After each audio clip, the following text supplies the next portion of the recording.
मैंने जितने अनुभव सुनाए हैं लोगों के, वो आज के युग के लोग हैं। वर्तमान स्थिति में वो लोग हैं जो भगवान से प्रेम करते हैं, पूरी आस्था रखते हैं, पूरा विश्वास रखते हैं, और भगवान उनको दर्शन देते हैं या कोई ऐसी अनुभूति करवाते हैं जिसको हम आम भाषा में चमत्कार कह सकते हैं। तो मैं उनके रियल इंसिडेंट सुनाता हूं अपने चैनल पे। तो अब ये वो लोग हैं जो सरल हैं। मैंने एक चीज देखी है, ईश्वर को पाने के लिए जो मेरा पर्सनल, मैंने कहा ना कि मैंने शुरू में कहा था कि मैं अपने अनुभव के लिए यात्रा कर रहा था अपने जीवन में। मेरा अनुभव क्या है, तो मेरे अनुभव की यात्रा के दौरान ऐसे ऐसे पड़ाव आए, तो इन लोगों को देख करके मुझे लगा कि सरलता कितनी जरूरी है। मैं आपको एक बड़ी साधारण सी एक छोटी सी स्टोरी है, रियल। लीला दीवान करके एक भक्त है, ठीक है, जोधपुर में। सर उनके पति जो है वो बैकुंठ धाम चले गए थे, कोरोना काल का समय था, उनका घर में बेटा और वो थे। मतलब हो सकता है बहुत ना समझ में आए, वैकुंठ मतलब वो दुनिया से चले गए थे। तो बेटा और माँ दोनों घर में रहते थे। एक पड़ोस की महिला आ जाती थी तो उनके साथ वो कीर्तन कर लेती थी माँ। और ये बात कोरोना काल की चल रही है, जब कोई कहीं नहीं जा सकता था। तो वो लड्डू गोपाल को बहुत प्यार करती, उन्हीं से बातें करती। अब क्योंकि पति थे नहीं तो सारी बातें उन्हीं से करती थी, और लड्डू गोपाल के साथ ही सोती थी अपने बेडरूम में। अब जब भगवान से प्रेम हो जाता है ना, तो मैं सच बता रहा हूं, जब आप नियम जब तक फॉलो करते हो जब तक प्रेम नहीं होता है। जब प्रेम हो जाता है ना तो सारे नियम टूट चुके होते हैं, क्योंकि वो प्रेम है, उसके बीच में कुछ नहीं है फिर। तो वो अपने बेडरूम में ही लड्डू गोपाल को लेकर के, अपने ठाकुर जी को लेकर के सोती थी। एक दिन हुआ यूं कि वो रात में टीवी की ट्रॉली के पास उनका बेड पे उनको बिठा करके और रख के भूल गई, और जाके बेडरूम में सो गई, और थकी हुई थी, सो गई। सुबह बेटा उठा, बेटे का काम था सुबह घर में झाड़ू पोछा करना। सुबह बेटा उठा, बेटे ने उठ के माँ को जाके बोला कि माँ थोड़ा सा ध्यान रखा करो, घर में कैसे कैसे पैर कर देते हो यार, कीचड़ के पैर कर रखे हैं मिट्टी के, मुझे सफाई करनी होती है, थोड़ा ध्यान रखा करो माँ। तो आपकी जो सहेली भी आए तो उसको बोल दिया और चप्पल बाहर निकाले, इस तरह से मतलब। तो माँ ने कहा कहाँ पैर हो गए बेटा, मैं तो सारे साफ पैर है, कहाँ हो गए, कहाँ बात कर रहा है, तो दिखा मुझे। तो देखने गई। अब बेटे ने तो दूर से देखे थे। जब माँ पहुंची तो टीवी की ट्रॉली से लेकर के बेडरूम तक छोटे छोटे पैरों के, हल्दी और चंदन के पैरों के मिट्टी के निशान थे, हल्दी और चंदन के, बेडरूम तक, टीवी की ट्रॉली से बेडरूम तक, और वो टेबल के नीचे से गए हुए पैरों के निशान। ठीक है, उन्होंने मुझे फोटो भेजा। सर आज कोरोना को 5 साल बीत गए, 5 साल से फर्श नहीं धोया सर, 5 साल बीत गए सर। वो कृष्ण के पैरों के निशान है। उस दिन वहां नहीं सोया था तो खुद सोने चले गए थे। ये सच्ची घटना है? ये सच्ची घटना है सर। आज भी आप जोधपुर जाइए, पूछिए, लीला दीवान जी का घर शास्त्री नगर में है शायद, आप जाके दर्शन करके आइए। मैं आज की बात करता हूं सर, आज के अनुभव, आज जो वर्तमान में जो चल रहा है, जो लोगों ने देखा है। एक भक्त हैं सोनम वालिया, आई थिंक उनका नाम है, ठाकुर जी के अनन्य भक्त है। तो अपने पतिदेव के साथ केदार बाबा से मिलने चले गई, केदारनाथ। तो अब क्योंकि आध्यात्मिक हैं, स्पिरिचुअल हैं, भगवान पर विश्वास है, भगवान से प्रेम है, तो पति के साथ गई केदार बाबा के दर्शन करने। केदार बाबा के जब दर्शन करने गई तो वहां पर फूल के रूप में सबको प्रसाद मिल रहा था, फ्लावर्स देते हैं ना मंदिर में जैसे, तो इनको भी मिला। इनको क्या मिला?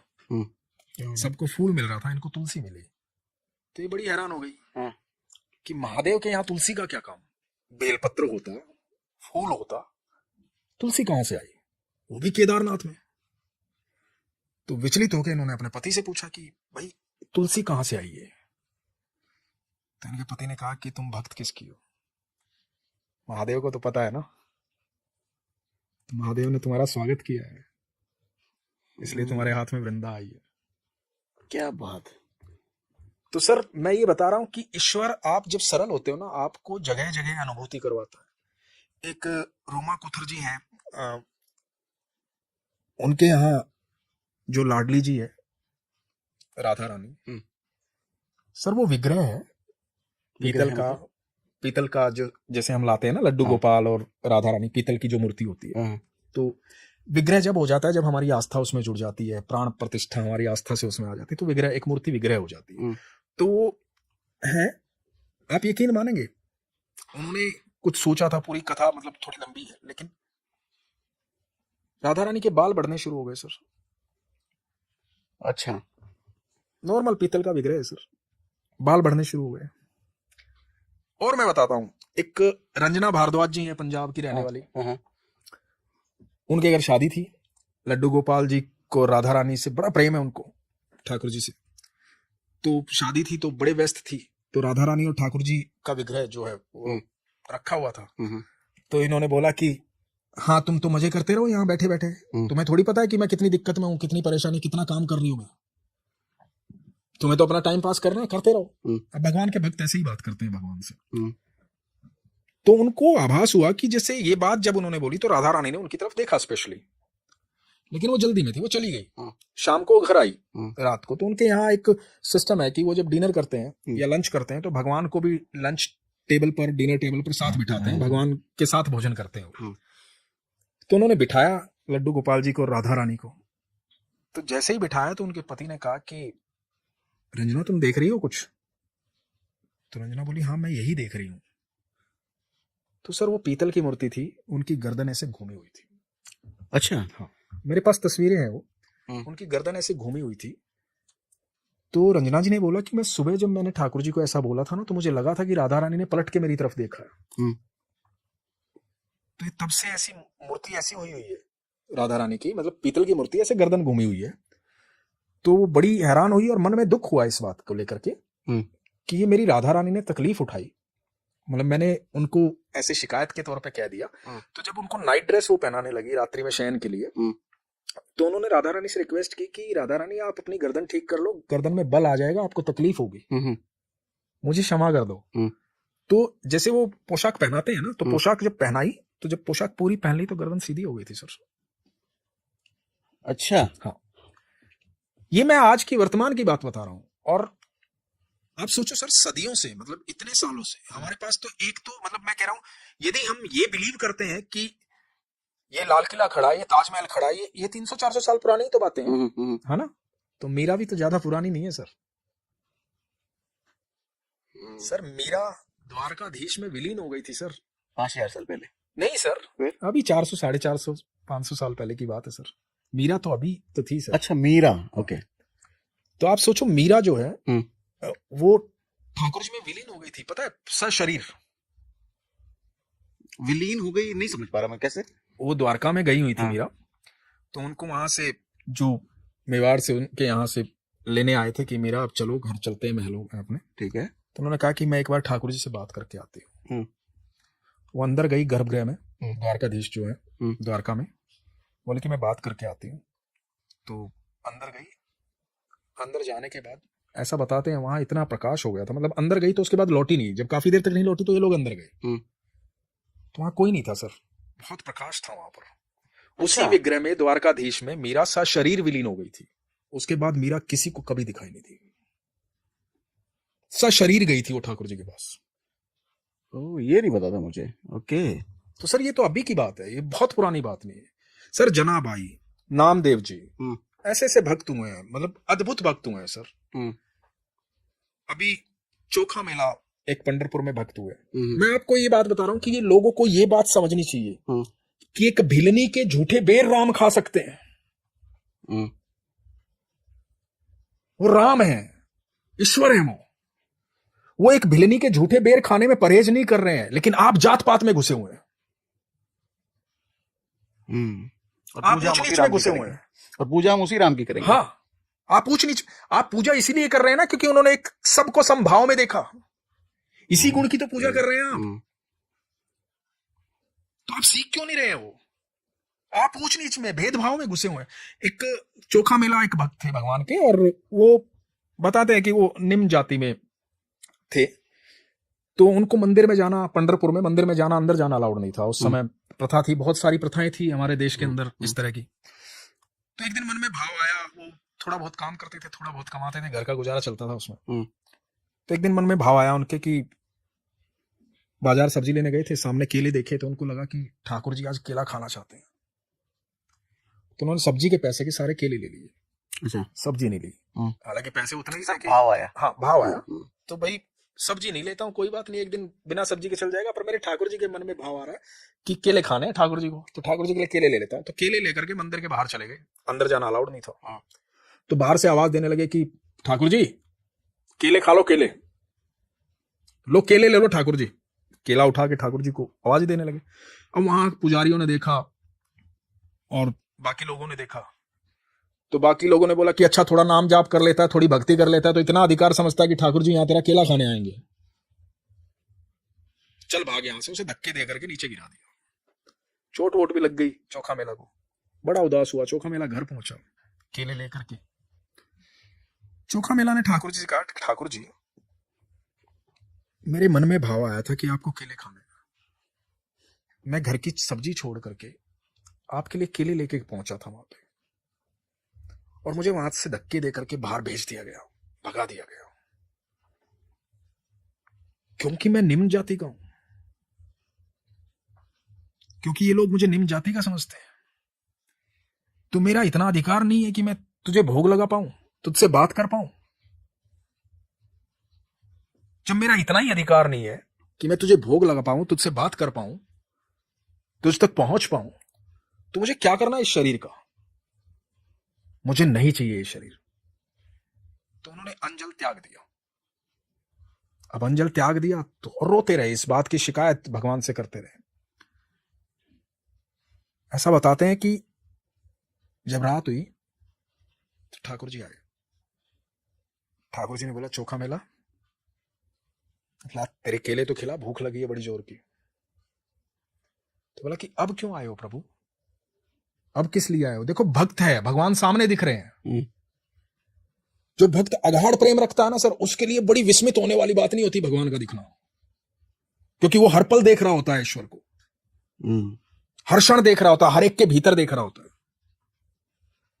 क्योंकि इतना प्रगाढ़ प्रेम करता है वो। तो भगवान को सामने देख रहा है, भगवान को बोल रहा है कि प्रभु अब क्यों आए? धक्के मरवा के वहां से भिजवा दिया, पिटवा दिया, बेइज्जती करवा दी, केले नहीं खाए। तो भगवान बोले चोखा केले ही तो खाने थे, लोगों ने तरह तरह का भोग लगाया, पर मुझे केले खाने थे तेरे हाथ से, इसलिए कुछ खाया ही नहीं पूरा दिन। भूख लगी है बहुत जोर की, केले खिला दे। अब भक्त है, अपने हाथ से छील करके ठाकुर जी को केले दे रहा है। ठाकुर जी ने कुछ केले खाए, ठाकुर जी बोले जो बाकी बच गए मुझे दे दे, क्योंकि रुक्मणी ने भी कुछ नहीं खाया है सुबह से। केले लेकर के ठाकुर जी चले गए। अब सुबह जब यहां मंदिर के द्वार खुले तो ऐसा बताते हैं कि पूरे आंगन में केले के छिलके पड़े हुए थे। तो पुजारी आए, पुजारी ने कहा कि ये केले के छिलके यहां कैसे, कौन मंदिर में घुसा, ताला लगा हुआ था, कौन आया मंदिर में, ये कैसे यहां केले के छिलके आ गए, किसने खाए यहां बैठ के केले मंदिर में? तो किसी एक ने बताया कि कल वो चोखा मेला आया था ना, उसको यहां से धक्के देके भगाया था, हो सकता है अपने अपमान का बदला लेने के लिए अंदर घुस गया और रात को चोरी से, और यहां बैठ के जानबूझ के खाए उसने केले। तो सब लोग इकट्ठा हुए, जाके चोखा मेला के घर गए और चोखा मेला को आकर के खूब तुड़ाई की, खूब मारा। चोखा मेला कह रहा है कि भाई मैं नहीं गया वहां पे, ठाकुर जी आए थे, ठाकुर जी ने केले खाए, ठाकुर जी लेके गए रुक्मणी जी के लिए। ऐसी बात क्यों मानेंगे लोग? पर भाई ऐसी बात कौन समझे, कौन माने, क्योंकि वो उनका अनुभव नहीं है ना, अनुभव तो चोखा मेला का है। अब चोखा मेला रोते रहे, बोले वाह प्रभु, पहले पिटवाया अब ज्यादा पिटवाया, केले खिला दिए, पहले नहीं खिलाए थे इसलिए पिटवाया, अब और ज्यादा पिटवा दिया, केले भी खा लिया और पिटवा भी दिया, ये तो बड़ी गलत बात है ठाकुर। अब जब ये वापस लौटे मंदिर पे तो ऐसा बताते कि मंदिर के द्वार बंद थे, बिना ताला लगे, सारे द्वार बंद थे, एक एक खिड़की बंद थी वहां की। इन्होंने पूरे धक्के लगाए खोलने के लिए, नहीं खुले, तोड़ने की कोशिश की, नहीं टूटे। ये सब हैरान हो गए कि मंदिर अंदर से कैसे बंद हो सकता है और खुल क्यों नहीं रहा है, धक्के देने पे हिल भी क्यों नहीं रहा है। तो पुजारी जी ने बोला कि ऐसा क्या अपराध हमसे बन गया प्रभु कि आप नाराज हैं, मंदिर नहीं खुल रहा है। तो अंदर से आवाज आती है कि मेरे भक्त की पिटाई की है तुमने, जिससे मैं बेहद प्रेम करता हूं, जब तक वो यहां नहीं आएगा ना तब तक ये द्वार नहीं खुलेगा, ये द्वार हमेशा के लिए बंद हो गया है। यदि चाहते हो द्वार खुले तो जाओ उसे लेके आओ, और ऐसे मत लेके आना पालकी में बिठा करके ढोल नगाड़े बजाते हुए, उत्सव की तरह लेके आना। और बोला कि नहीं आएगा वो, ना पालकी में बैठेगा वो, मना करेगा। पैर पकड़ना, हाथ जोड़ना, प्रार्थना करना, किसी भी तरह से मना के लेके आना, तभी ये द्वार खुलेगा, नहीं तो नहीं खुलेगा। अब ये सब लोग फिर गए चोखा मेला के, जाके माफी मांग रहे हैं, चोखा मेला माफ कर दो, गलती हो गई भाई, चलो पालकी में बैठो। चोखा मेला कह रहे हैं नहीं भाई, मैं तो साधारण सा आदमी हूं, वैसे भी निम्न जाति का हूं, मेरी कहां ऐसी वो कि मैं इसमें बैठूं आपकी पालकी में, तो मैं तो नहीं बैठूंगा, तो आप जाइए। अब क्योंकि प्रभु ने पहले ही बोल दिया था नहीं मानेगा वो, अब इन्होंने तो दंडवत करना शुरू कर दिया चोखा मेला के सामने कि नहीं नहीं चलिए चलिए चलिए। अब ये चोखा मेला को पालकी में बिठा करके ढोल नगाड़ों के साथ लेके आते हैं मंदिर के द्वार पे, और चोखा मेला रो रहे हैं, रस्ते भर सोच रहे हैं कि मेरे ठाकुर का कितना प्रेम है, कितना अद्भुत प्यार मुझसे करते हैं। इन लोगों ने पहले अपमानित किया, मारा पीटा, अब ये लोग अपने कंधे पे उठाकर चल रहे हैं ढोल नगाड़ों के साथ, मिन्नतें कर रहे हैं, पैरों में पड़ रहे हैं। और जब मंदिर के द्वार पे पहुंचे चोखा मेला, तो चोखा मेला ने रोते हुए भगवान से कहा कि ठाकुर माफ कर देने, खोल दे द्वार मेरे प्रभु। और खुल गए थे दरवाजे। पंढरपुर की सच्ची घटना है सर। ये कहाँ है पंढरपुर? महाराष्ट्र में। सच्ची घटना है? सच्ची घटना है सर।